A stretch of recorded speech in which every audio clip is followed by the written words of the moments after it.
Photo తీలే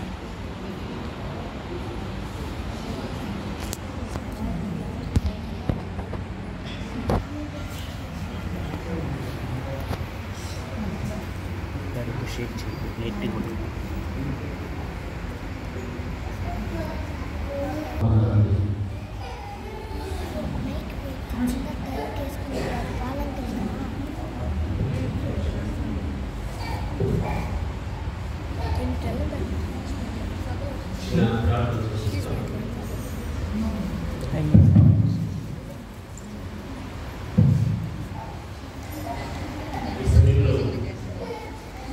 పరిశుద్ధాత్మ దేవుడు మన మధ్యలో ఉండడం చాలా సంతోషకరం. ఈ 37వ సంవత్సరం ఈ వార్షికోత్సవాన్ని దేవుడు ఘనకరంగా మహిమకరంగా జరిపిస్తున్నాడు. ఇప్పుడు మన మధ్యలో ఉన్నందుకు కూడా ఆయనకు వందనాలు తెలియజేస్తూ ఒక చిన్న ప్రార్థనతో మనం ప్రారంభించుకుందాం. ప్రేమ కలిగిన మంచి ప్రియమైన డాడీని పిలిచు Saran please. India for Christ ministry 37వ సంవత్సరంలో జరుపుకుంటున్నటువంటి యొక్క కార్యాన్ని బట్టి మీకు వందనాలు తెలియజేస్తున్నా. ఎన్నో ఆటపోటుల మధ్యలో ఎన్నో శ్రమలు ఎన్నో ఇబ్బందులు ఎదురైనప్పటికీ కూడా విజయవంతంగానైనా 37 సంవత్సరాలు మీ ప్రేమలో ఈ యొక్క మినిస్ట్రీస్ ను నడిపించినటువంటి విధానాన్ని బట్టి మీకు వందనాలు తెలియజేస్తున్నా. మీరు పరిశుద్ధ ఆత్ముడిగా మొదటి సంవత్సరం నుంచి ఇప్పుడు దాకా అన్ని విషయాలలో కూడా ఈ సంఘాలను కట్టి నీ నామానికి మహిమకరంగా ప్రతి స్థలంలో ఇండియా మొత్తంలో కూడా మీరు నడిపిస్తున్నందుకు స్తోత్రాలు. ఈ చక్కటి సమయంలోనైనా ఈ సాయంకాల సమయంలో ఇదిగో మీరు మా మధ్యలోకి కొట్టుకొచ్చిన నీ దాసులు మా ఆత్మీయమైన తండ్రిని బట్టి మీకు వందనాలు. అయ్యగారి ద్వారా మేము వెలువడుతున్నటువంటి అమూలమైన మాటలను బట్టి మీకు స్తోత్రాలు. ఈ సమయంలో మీరు మాతో ఉండండి, మీరు అయ్యగారితో ఉండండి. అయ్యగారి ద్వారా మీరు ఏమైతే ఈ సంఘాన్ని బట్టి ఈ మినిస్ట్రీస్ని బట్టి ఉద్దేశం కలిగి ఉన్నారు అవి చక్కగా వినడానికి అయ్యగారికినైనా మంచి బలాన్ని శక్తిని ఇచ్చి నడిపించుకుని ప్రార్థిస్తున్నాం. ఇంకా మా ప్రియులు ఇంకా ఎవరైనా మార్గవంతులు ఉంటే కూడా వారిని కూడా సమయాన్ని కనుక్కోగలిగి సన్నిధికి నడిపించుకుని ప్రార్థిస్తున్నాం. ఆది నుంచి ఎంతవరకైనా మీరు చక్కగా మీరే అధ్యక్షుడమై నడిపించమని నీ పరిశుద్ధమైన నామానికి మహిమ తెచ్చుకోమని సమస్త స్తుతి ఘనత మహిమ ప్రభావములు మీకు మాత్రమే తెలియజేస్తూ యేసుక్రీస్తు నామములో ప్రార్థిస్తున్నాము తండ్రి, ఆమేన్. ఆమేన్. ఒక చిన్న పాట సీనాయి పర్వతం ఉన్న సందర్భంలో తెలిసినటువంటి వారు మాతో కలిసి పాడుతున్నారు. వద్దు అక్కర్లేదు ప్లీజ్. కావాలి వద్దురా ఆడ కొడుతున్నట్లు క్లాస్ వద్దన్నా వద్దు గుమ్మునుండు. సీనాయి పర్వతము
నా వల్ల నాకు తెలుగులోనే మాట్లాడు మన క్లాసుకి అవసరం లేదు.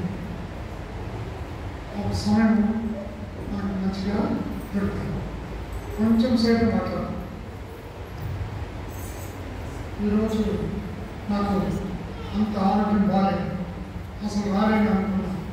కానీ నేను మహాకృపం ఆయనను తీసుకొని వచ్చినాను. దేవుడికి స్తోత్రం. మీ ప్రార్థన మా హృదయ వందనాలు చెల్లించుకుంటున్నాను. తెలుగు తెలియని వాళ్ళకి కొంచెం దయచేసి వెనకాల కూర్చుంటే ట్రాన్స్లేషన్ చేయమని అడుగుతాను. ఫిలిప్ అన్నాగరే పక్కన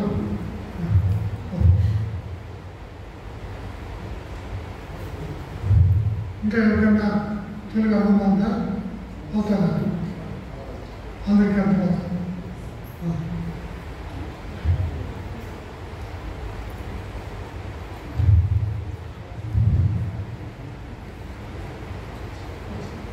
మా తల్లిదండ్రులు కడప జిల్లా వాస్తవం, అంటే కోడూరు రైల్వే కోడూరు అంటారు. ఆ స్థలంలో వారు జీవితాలు చదువు వాళ్ళు టీచర్లుగా, మా ఆయన హెడ్ మాస్టర్గా ఉండి అక్కడ ఉండి వారు నూతన మిషన్ చెందినవారు. మా నాయనమ్మ వాళ్ళు హిందూ వారు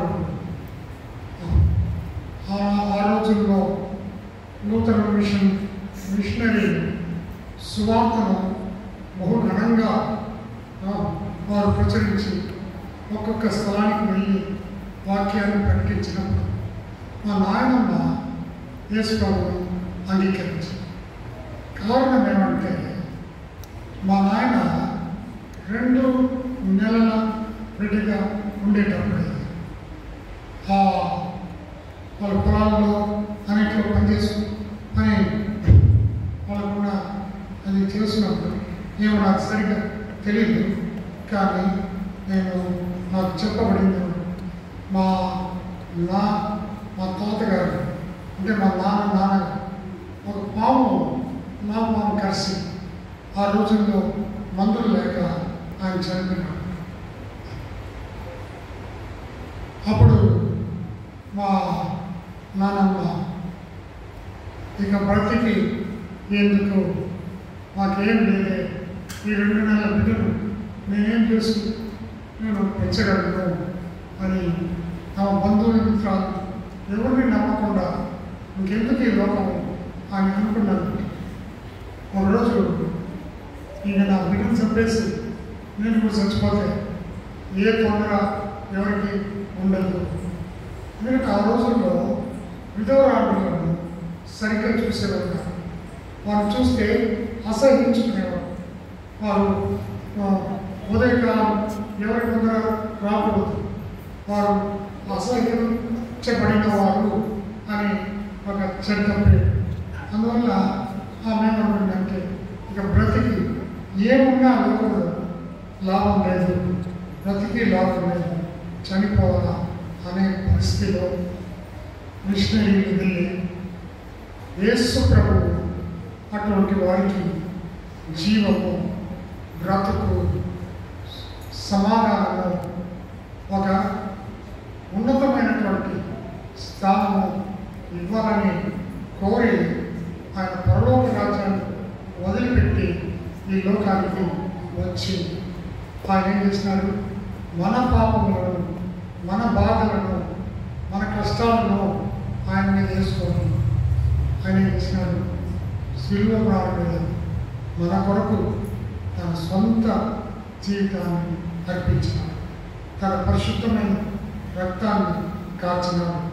మరణించి పాతిపెట్టబడి 3వ రోజు లేచినటువంటి ఈ జీవుడు దేవుడు ఈనాడు. అప్పుడు మా నాన్నమ్మ దగ్గర చెప్పారు, ఆ దేవుడు నీ హృదయ ద్వారంలో నిలబడి చెప్తాను, నమ్ముకున్నానంట నీకు నీ బిడ్డకు ఆయన గొప్ప ఆశీర్వాదం కలుగు చేస్తాడు. ఈ లోకం వదిలిపెడితే నిత్య నరకమే ఈ పరిస్థితుల్లో అన్నప్పుడు ఆమె తను తెలుసుకొని పరిశుద్ధాత్మ దేవుడు ఆమె హృదయాన్ని విప్పి దేవుడి బిడ్డగా మారి ఆ చిన్న బిడ్డను ఆ మారిన తర్వాత ఆమెకి ఎక్కడ లేని సంతోషం, సమాధానం. అప్పుడు ఆమె చెప్పిందంట, నా బిడ్డను దేవునికే అర్పిస్తాను, ఆయన సేవకే అర్పిస్తాను. ఇంత గొప్ప దేవుడు అనుకునేటప్పుడు దీన్ని ప్రార్థన చేసింది. అయితే దేవుని మహాదేవుడు వాళ్ళు చదువుకోవాలి, వాళ్ళు టీచర్లు అయింది, వాళ్ళు ఆయన పాస్టర్గా అక్కడ నుండి చెన్నై ఇప్పుడు ఆ రోజుల్లో మద్రాసు పట్టణం పెద్ద పట్టణము, అక్కడికి వచ్చి వేద స్కూల్లో ఆయన టీచర్గా పనిచేస్తాను. ఆ స్కూల్లో పెద్దవారు అంతా ఇంగ్లీష్ మీడియం స్కూల్, అందరూ గొప్ప వాళ్ళు అంటే గవర్నర్లు, మంత్రులు, చాలా గొప్పవారు వారి బిడ్డల్ని ఆ ఇంగ్లీష్ మీడియం స్కూల్ పంపించేవారు.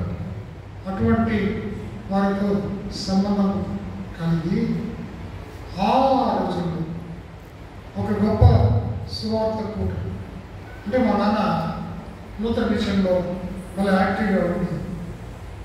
అయితే మిషన్లో ఉన్నాడు, రక్షణ లేకుండా క్రైస్తవుడు వాళ్ళ అమ్మాయి నమ్మకుడిది, కానీ ఆయన అట్లనే ఒక క్రైస్తవుడిగా పెరిగినాడు. అప్పుడు మిగతా వారి వలె అన్ని పనులు చేస్తాడు. అంటే ఆయన కూడా నెమ్మది లేదు, సమాధానం లేదు, పాప క్షమాపణ లేదు.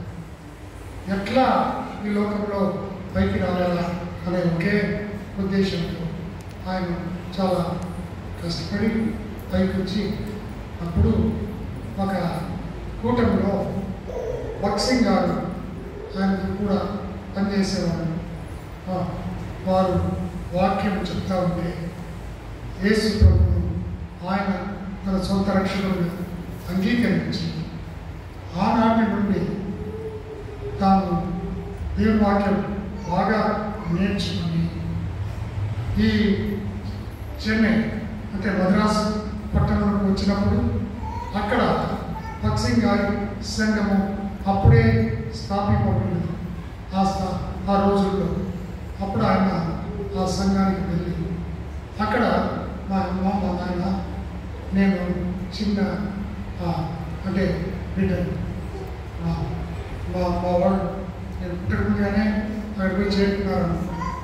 తర్వాత అక్కడికి వెళ్ళి అక్కడ నేను పుట్టి పెళ్ళి ఒకవేళ మా అమ్మ కాన్పు కొరకు ఆ రైల్వే కోడ్ పోయి ఉండొచ్చు, కానీ నా యొక్క జీవితం అంతా చెన్నై పట్టణమే. నాకు ఆంధ్ర తెలియదు. ఎప్పుడైనా వేసవి కాలంలో మా అమ్మమ్మ మా నాన్నమ్మ ఎప్పుడు మాతో ఉండేవారు, ఊరికి పోతారు మళ్ళీ వస్తారు. అప్పుడు మా నాయన ఏమన్నాడు, మా అమ్మమ్మకి ఇహలోక ఆస్తి నాకు వద్దు, తను ఏమైనా చేసుకో, నేను యేసు ప్రభువుని వెంబడిస్తాను అని చెప్పి దేవుని పిలుపుని అందుకొని ఆయన దేవుని సేవకు ముందుకు వచ్చినాడు. మా అమ్మ కూడా టీచర్ పని చేస్తూ ఉంటే మా నాయన ఏమన్నాడు, నువ్వు పని చేసి నేను దేవుని సేవ చేస్తే అది బాగోదు, అది సరికాదు. అప్పుడు నువ్వు సంపాదించి నేను మన కుటుంబం తినాల్సిన అవసరం లేదు, మనమందరము విశ్వాసంలోనే దేవుని సేవ చేయాలా అని పట్టుదలతో మా అమ్మను కూడా రిజైన్ చేయించాను. అప్పుడు మా అమ్మ మా నాన్న ప్రతిరోజు దేవుణ్ణి నమ్ముకొని ఉన్నదంతా ఆయన అన్ని సంవత్సరాలు పనిచేసి ఏమేమో వచ్చిందో ఆ డబ్బంతా దేవునికి ఇచ్చేసి మొత్తం ఇచ్చేసి మనం ఇక మీదట విశ్వాసంతో బ్రతకాలి. అంతకుముందు చెన్నైలోనే నేను బాగా ఇంట్లోనే ఉన్నాను. అయితే పెద్ద ఇల్లు, దాన్ని వదిలిపెట్టేసి మనకి ఇంత పెద్ద ఇల్లు అవసరం ఉంది, చిన్న ఇల్లు చాలు అని చెప్పి ఒక చిన్న గృహంలోకి వచ్చి అక్కడి నుండి మా నాన్న సేవ చేయడం ప్రారంభించినాం. మా అమ్మ మా నాయన తీవ్రంగా దేవుడి కొరకు తమ జీవితాలను అర్పించుకొని అనేక మందిని దేవుడి దగ్గరికి తీసుకొచ్చి వెనుకపోయిన వారిని మరలా దర్శించి వారిని దేవుని వాక్యం నేర్పించి మరలా వారిని సంఘానికి తీసుకొని వచ్చి సేవ కష్టపడి చేసింది. అయితే చాలామందికి వారు విశ్వాసంతో బ్రతుకుతున్నారని తెలియదు. ఇప్పుడుండే సంఘాల్లో కాదు, ఆ రోజుల్లో ప్రతి ఒక్కరూ విశ్వాసం కలిగి ఉన్నారు. ఇప్పుడు బాగా పెద్ద పెద్ద సంఘాలు అయిపోయినాయి, డబ్బులు ఉన్నాయి, పెద్ద పెద్ద కాంపౌండ్లు ఉంటాయి, అన్నీ ఉన్నాయి, పక్షంగాలు సంఘాలు. అది తప్పని నేను చెప్పలేదు. ఆ రోజుల్లో అట్లా లేదు. అటువంటి పరిస్థితుల్లో ప్రతిరోజు దేవుడు మాకు ఆహారం ఇస్తేనే మేము భోజనం చేయగలం, లేకపోతే లేదు. ఎప్పుడూ నేను చెప్తాను, మీలో చాలామంది వినుండొచ్చు, ఈ కథ చెప్పకుండా నేను ఎప్పుడు ముందుకు సాగను. ఎందుకంటే అదే నా యొక్క ఆత్మీయ జీవితానికి ఒక పెద్ద ఫౌండేషన్ అంటే ఒక అస్థిభారం లేకుండా ఏది పైకి రాదు. అందువల్ల అది ఫౌండేషన్. ఏమి రా ఫౌండేషన్ అంటే మా ఇంట్లో ఏమీ లేదు. ఒకరోజు బయలుదేరి స్కూల్ పోవాలంటే ఏం తినకుండా అట్టలేదు. మా అమ్మ అడిగినా, అమ్మా ఏం లేదు, ఏమన్నా తినాలా అంటే మా అమ్మ ఏం చెప్పింది, ఆయన నువ్వు పోయిరా,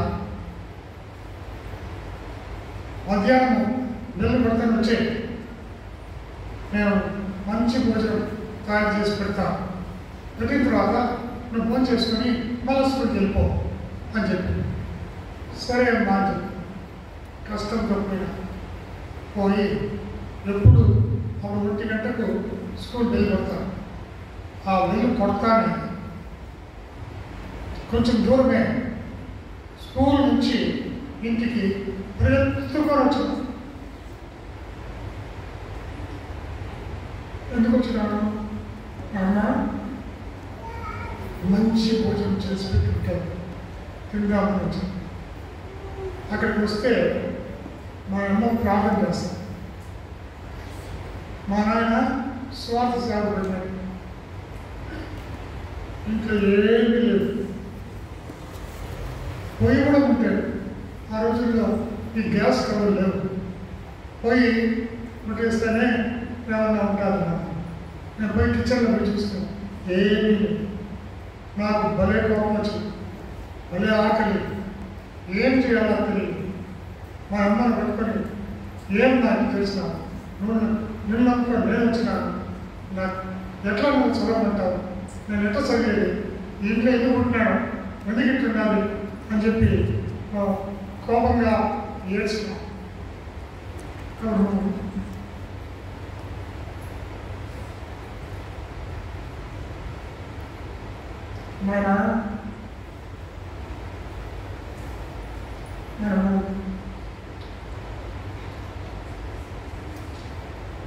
యేసు ప్రభువును నమ్ముకొని వచ్చి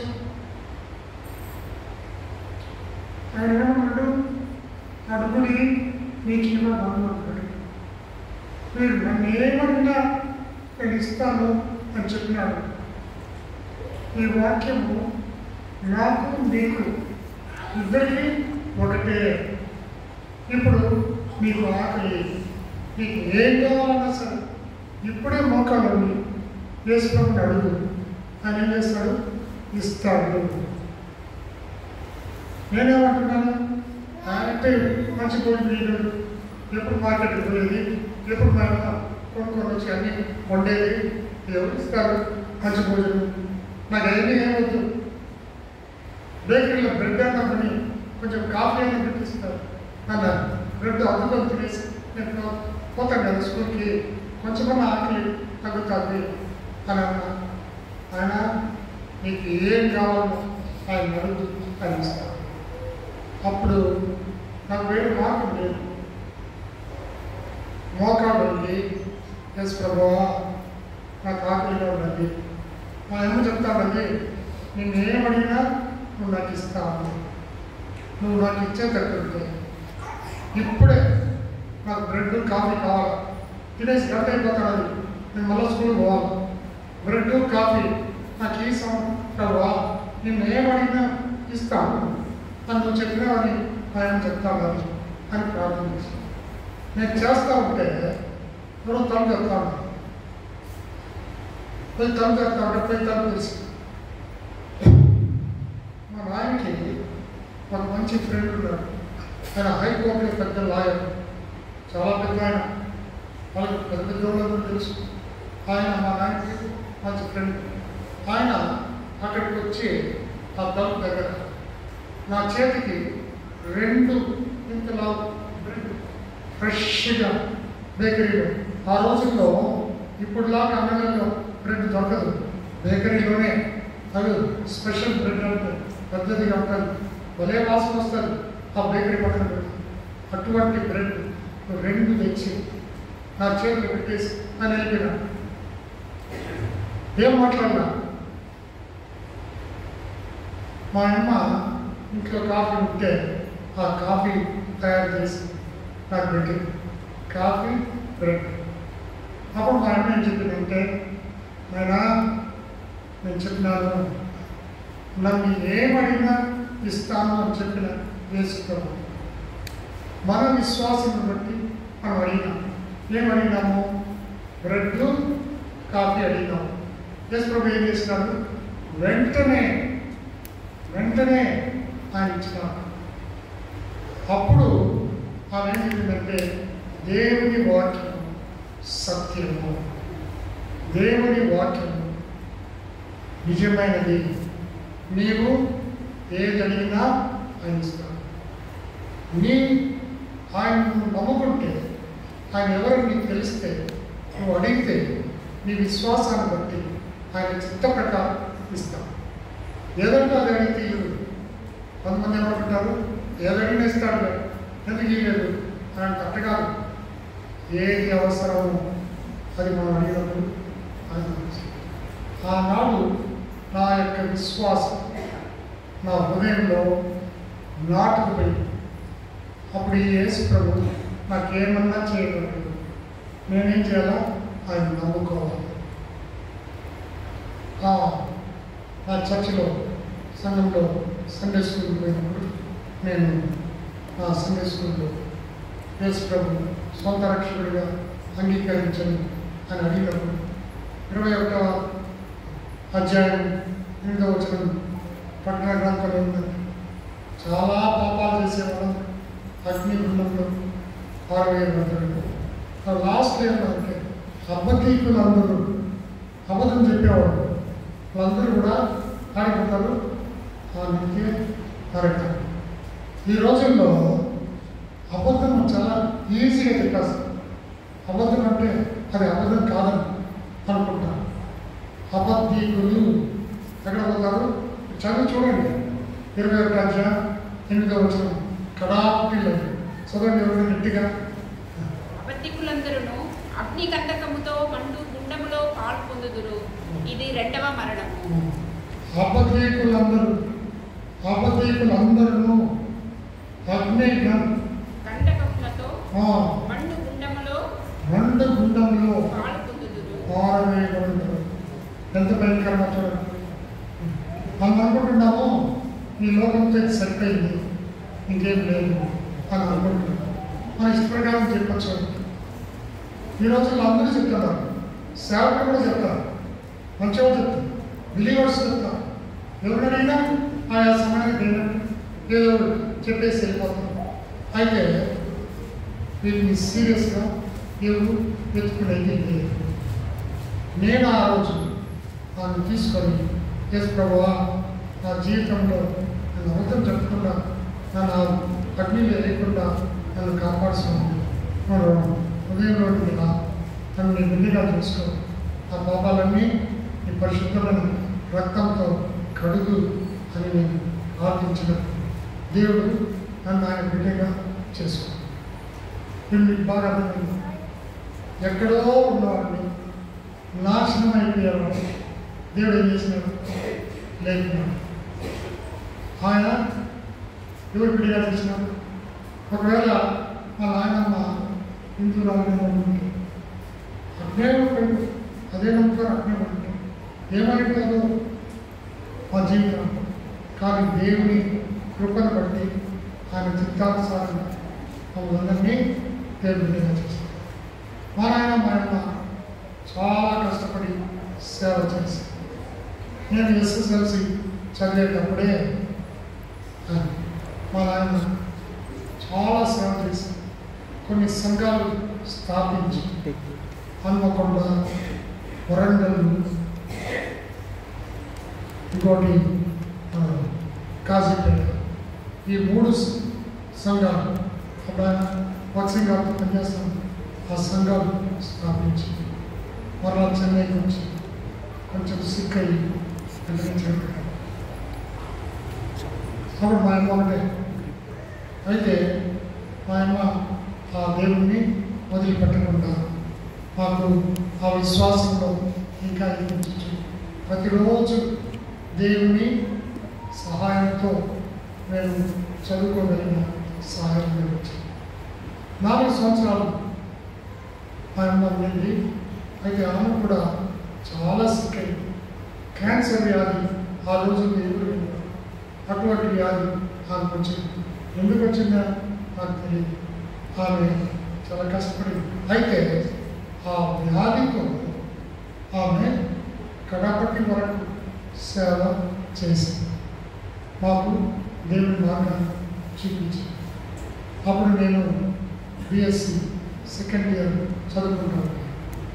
తర్వాత దేవుడు నన్ను మా చెల్లెలు ఇక అందరికీ తెలుసు, డానీ బ్రదర్ ఇక్కడ ఉన్నాడు.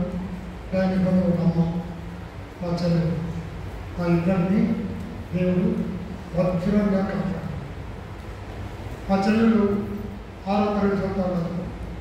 మళ్ళా మా అమ్మ చనిపోయేటప్పుడు 9వ తరగతి ముగిస్తూ ఉన్నారు. ముగిచి జనవరి నెలలో చనిపోయారు. ఆ రోజు నుండి మమ్మల్ని ఆయన నమ్ముకున్నాం కాబట్టి ఆయన మమ్మల్ని కాపాడారు. ఎంత గొప్ప దేవుడు! మీరు మీ యొక్క పరిస్థితి నాకు తెలియదు. అయితే ఒక్కొక్కరి పరిస్థితి వేరు వేరుగా ఉండవచ్చు. ఈరోజు అన్నీ ఉండాలి అనుకోవచ్చు. కానీ వాక్యము అందరికీ ఒక్కటే. వాక్యము అందరికీ ఒక్కటే.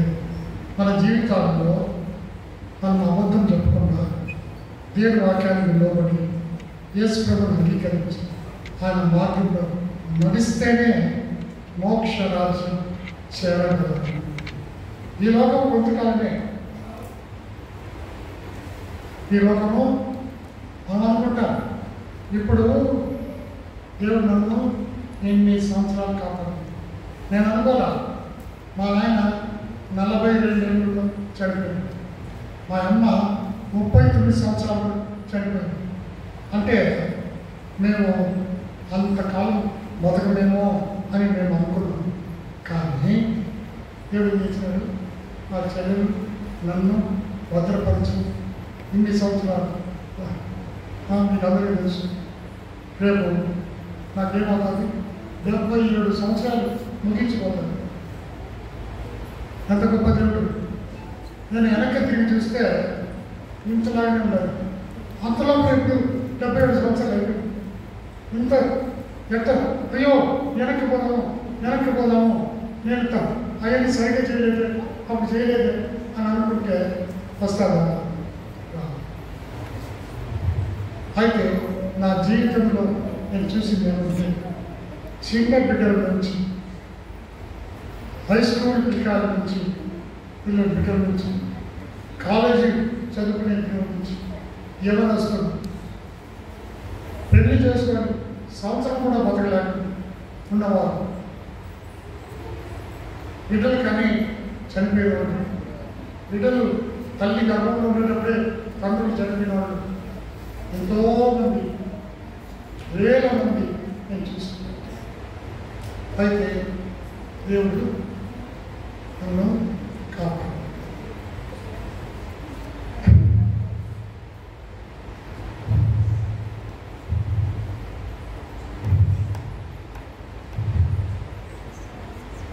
ఇప్పుడు స్టోరీ అంతా చిన్న చేస్తాను, కట్ అయిపోతాం. ఎక్కువసేపు మాట్లాడాలని చెప్పారు. ఈ స్టోరీని కంటిన్యూ చేస్తాను, దేవుడు సమయం ఇస్తాను. ఇప్పుడు స్టార్టింగ్ ఈ స్టోరీ ఇట్లా చెప్పాలని నేను ఎన్నో సంవత్సరాలుగా ఆలోచన. దేవుడు నన్ను అడగలేదు, నాకు తగిన టైం కాలేదు. ఇప్పుడు నేను అనుకుంటాను ఇక చేయకపోతే కాదు చెప్పాలి. దేవుడు మహాదేవుడుగా అమ్మ నాయన చనిపోయినారు. దేవుడు నాకు కాలేజీలో చదువుకునేదాన్ని సహాయం చేశాను. మంచి ఉద్యోగం గవర్నమెంట్ మెడికల్ కాలేజీలో ఇచ్చి అక్కడ వారికి నేర్పిస్తున్నారు. చర్చిలో యూత్ లీడర్గా దేవుడి కొరకు ఫుల్ టైం, అంటే పనికి పోయేది, ఇంటికి వచ్చేది, చర్చి పడింది, ఇంతే. వేరే ఎక్కడికి పోయింది. మాకు వేరే ఫ్రెండ్స్ ఎప్పుడు లేదు, ఉన్నారు, వాళ్ళు పిలుస్తారు, కానీ నేను పోను. వాళ్ళతో మాట్లాడతాను, వాళ్ళతో వారికి చెప్తాను, వాళ్ళ ఫ్రెండ్గానే పెట్టుకుంటాను. అయితే మా సమయం అనవసరంగా వాళ్ళకి ఇవ్వను. నేను చర్చిలో ప్రార్థన, అందరికీ దర్శించడం, వాళ్ళకి స్వాగతం చెప్పడం, మీటింగ్లు అరేంజ్ చేయడం, యవనస్తులకి స్పీకర్ని పిలిపించడం. మాకు ఎవరు పెద్దవాళ్ళు చెప్పలా, మేమే చేసాం. యవనస్తులుగా మేమే చేసాం.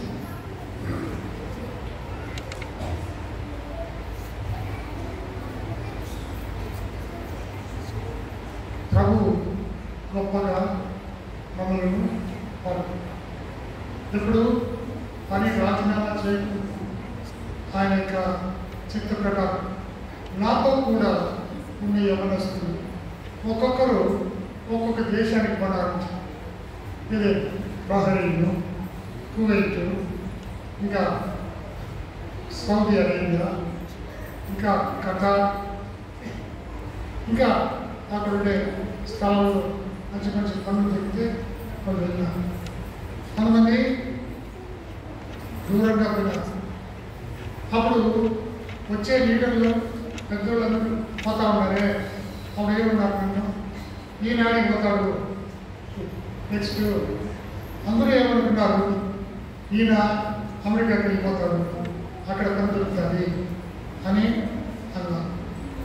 నేను చదువుకునేటప్పుడే కొన్ని ఆపర్చునిటీస్ దొరికినాయి, కానీ ఆ సమయం రావాలని అని నేను అనుకుంది. అయితే దేవుడు ఏం చేసినాడంటే,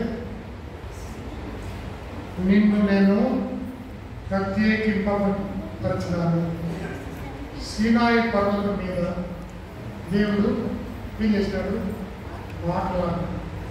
ఎవరు మాట్లాడింది? ఆ మాట్లాడిన దేవుడు ఈనాడు మనతో మాట్లాడుచున్నాడు అనేది ఖచ్చితంగా మనకు తెలియాలి. అందుకే ఆ పాట, ఈ పాట మన మినిస్ట్రీ స్టార్టింగ్ నుంచి సీనాయి పర్వతం మీద ఎట్లా దేవుడు మాట్లాడినాడో, ఆ మాటల ద్వారా ఎట్లా తన ప్రజల్ని బలపరుచున్నాడో, ఆ విధంగా మనల్ని కూడా బలపరచాలా, మనతో కూడా మాట్లాడాలి అని నేను ప్రార్థన చేస్తానే ఉన్నాను. యవనస్తులైన మీరు అన్నీ బాగుంటాయి, మంచి చర్చే, మంచి ఇది, ఇంకేం ప్రాబ్లం లేదు, మా ఇష్ట ప్రకారం చేయొచ్చు అని మీరు అనుకోవద్దండి. దేవుడు ఎంత మంచివాడో, ఎంత దయాళుడో, అదే సమయంలో ఆయన ఎటువంటి వాడు చెప్పండి?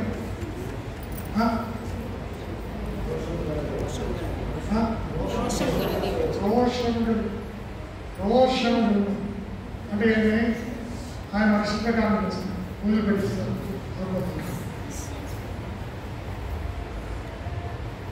దేవుడు నాతో మాట్లాడాడు. నేను చెప్పినాను, నేను పని వదిలిపెట్టేసి అనుకున్నాను.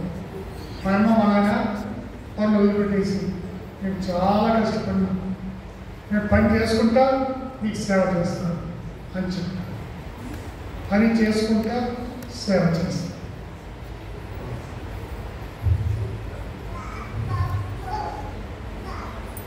యేసు ప్రభు ఏమన్నాడు?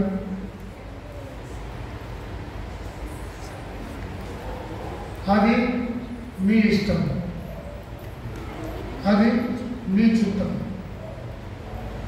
నేను నీకు దేవుడై ఉంటే, నేను నీకు తండ్రి అయితే, నేను నీకు గురువు అయితే,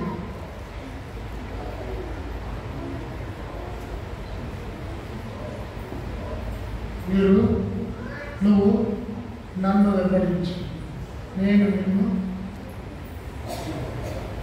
మనుషులను జాగ్రత్తగా చేస్తాను. మనుషులను పట్టు జాగ్రత్తగా చేస్తాను.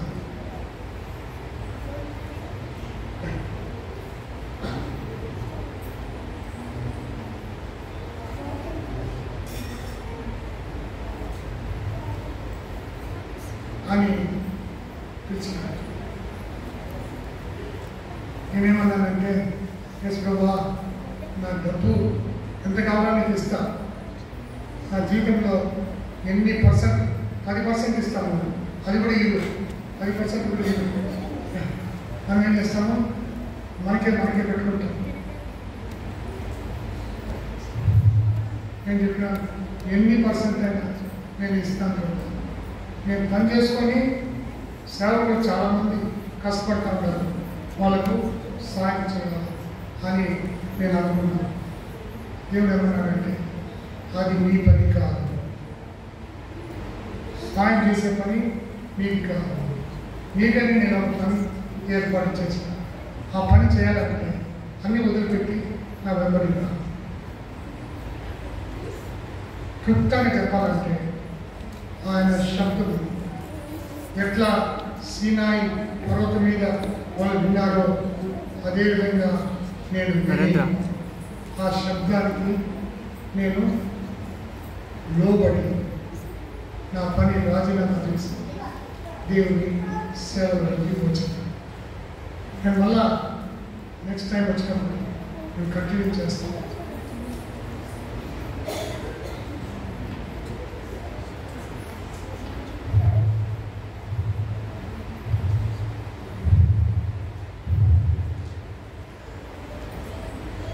రాజీనామా 72వ సంవత్సరం చేసుకున్నాను. 1972 చాలామంది కూర్చుంటారు.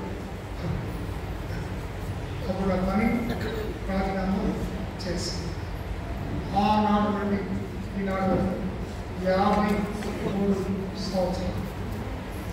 1972లో మా చెల్లెలు పెళ్ళి అయింది. 1973లో నేను పెళ్లి చేసుకున్నాను. ఆనాటి నుండి ఈనాటి వరకు 52 సంవత్సరాలు పెళ్లి చేసుకోండి. 1 సంవత్సరం పెళ్లి కాకముందే దేవుడి సేవలు వాగల సహాయం దయచేసి ఆయన మాట పెట్టి బెంగళూరు పట్టణానికి పొమ్మంటే వచ్చిన. ఈ వివరాలు ఇంకొకసారి చెప్తాను. ఇప్పటి వరకు ఏం చెప్పాలనుకున్నట్టు అనేక సంవత్సరాలు బెంగళూరులో పనిచేసిన, ముఖ్యంగా 82 నుంచి 87 అంత వరకు ఒక సంస్థలో పనిచేశాను. అంతా 76 నుంచి పనిచేస్తాను. 82 నుంచి నేషనల్ డైరెక్టర్ పనిచేస్తాను ఆ సంస్థలో.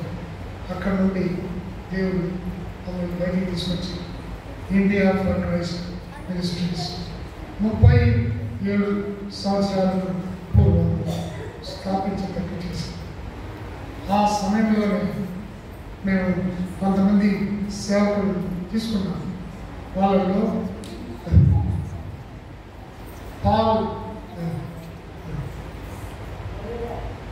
పాల్ దొరైరాజ్ ఒకరు, లాజరస్ సిఐ లాజరస్ అనే ఆయన ఇంకొక ఆయన పెద్దవాళ్ళు. వాళ్ళలో సిఐ లాజరస్ అనే ఆయన ఈ స్థాయికి వచ్చారు. ఆయనతో కూడా మళ్ళా పాల్ దొరైరాజు కూడా తోడుగా వచ్చారు. అనేకులకు స్వార్థ ప్రకటించి ఇప్పుడు 89వ సంవత్సరం అప్పుడు వచ్చింది. 88లో వచ్చింది. అప్పటి నుండి ఈ గ్రామంలో ఈ ప్రాంతాలు సేవ చేస్తూనే ఉన్నాం. ఈరోజు ఇక్కడ బాగా హాయిగా కూర్చొని వింటూ ఉన్నామంటే 37 సంవత్సరాలు కష్టమైన పని చేసిన పని. నాతో కూడా మాతో కూడా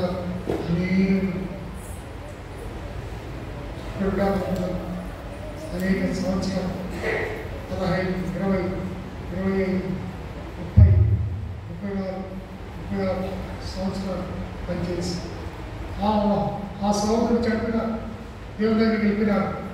అయితే వాళ్ళు సేవ చేసి అనేకులు దేవుని నడిపించారు. ఎంత గొప్ప దేవుడు, ఎంత గొప్ప దేవుడు.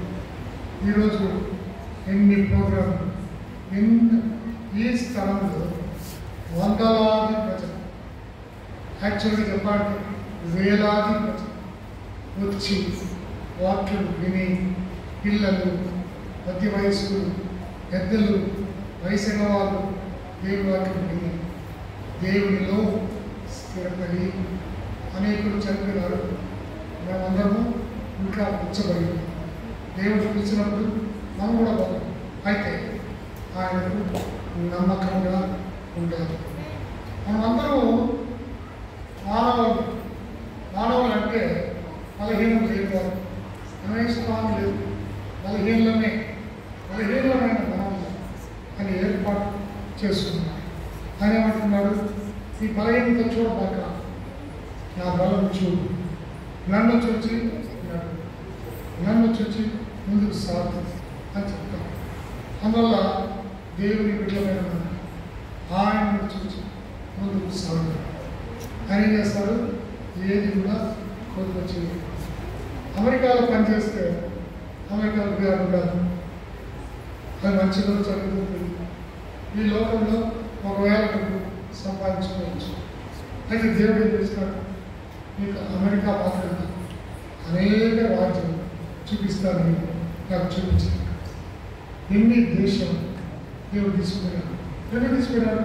నేను వాక్యం అందుకే తీసుకున్నాను. ఆయన సేవకు రాబోతు ఆయన ఇక్కడ ఉండేవాళ్ళు కూడా ఎంత గొప్పగా సేవ చేసి ఇంతమంది ఆత్మలు భద్రపరిచి దేవుడి కొరకు ప్రయత్నిస్తారు. ముఖ్యమైన కార్యం విశ్వాసము, నమ్మకం, ఫెయిత్ఫుల్నెస్, ఫెయిత్ అండ్ ఫెయిత్ఫుల్నెస్. విశ్వాసము ఆయన మీద, ఆయనకు ఫెయిత్ఫుల్గా కరెక్ట్గా ఉండాలి. ఇంతవరకు దేవుడు మనల్ని ఉంచినాడు. దేవుడు మహాదేవుడు, దేవుని సేవకు పనిచేస్తున్నాడు. నా ఆశ మీలో కొందరు ఇటువంటి ఛాలెంజ్ తీసుకొని దేవుని ముందంజ వేసి సేవ కష్టమో దేవుడు నిలబడతామని వారు మీ యొక్క పనులు వదిలిపెట్టి దేవుడు సేవకు ముందుకు రావాలి. వచ్చిన వారిని దేవుడు ఏం చేస్తాడు, నిన్ను వాడుకుంటాడు. నీకు కొలువ చేస్తాడా? కొలువ చేసినట్టు ఉందా?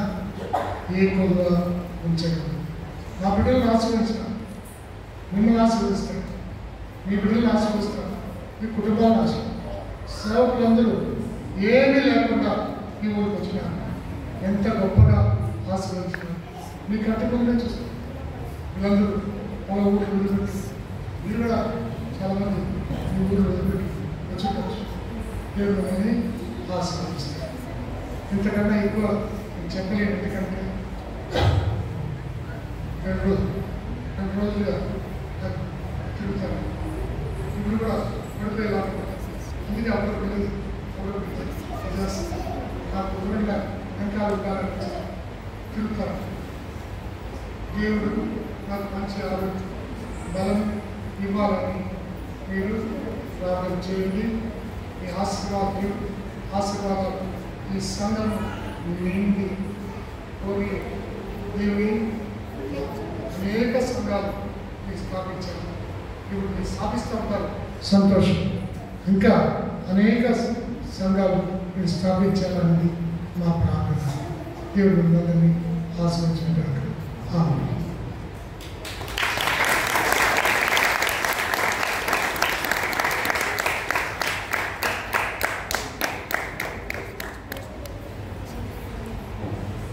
హల్లెలూయా.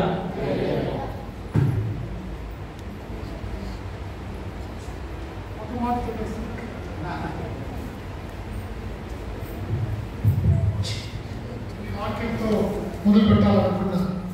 ఒకే ఒక వాక్యం. ఏమంటే ఇది అందరికీ తెలిసిన వాక్యం. ఎక్కడ ఉంటుందో మీకు తెలిసిన తెలియదు. యెహోవా నా కాపరి, నాకు లేమి కలుగదు. ఎక్కడున్నారు?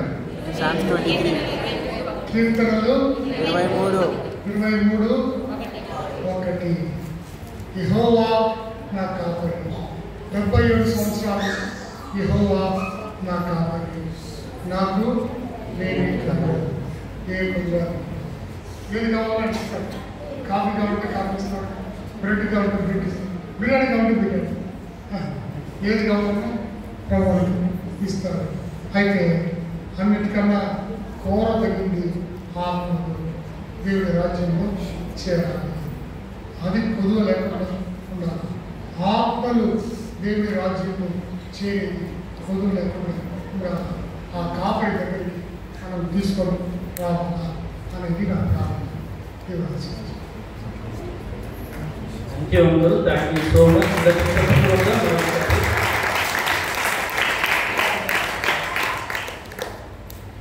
అంకుల్ గారి సుదీర్ఘమైనటువంటి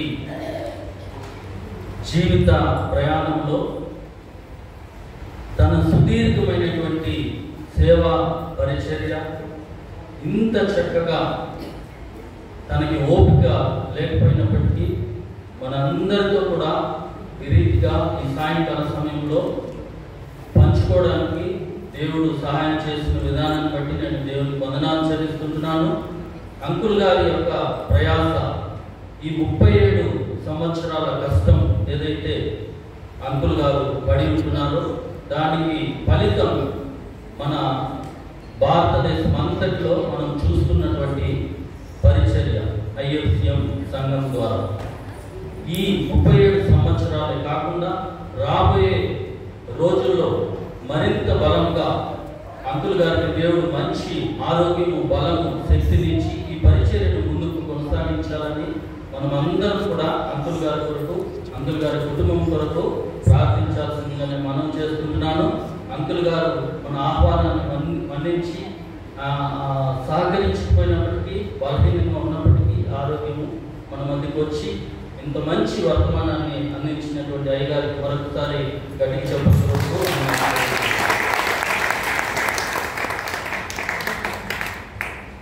అంకుల్ గారు ఇచ్చినటువంటి వర్తమానాన్ని బట్టి సురేష్ గారు ముందుకు వచ్చి చిన్న ప్రార్థన చేస్తారు. తర్వాత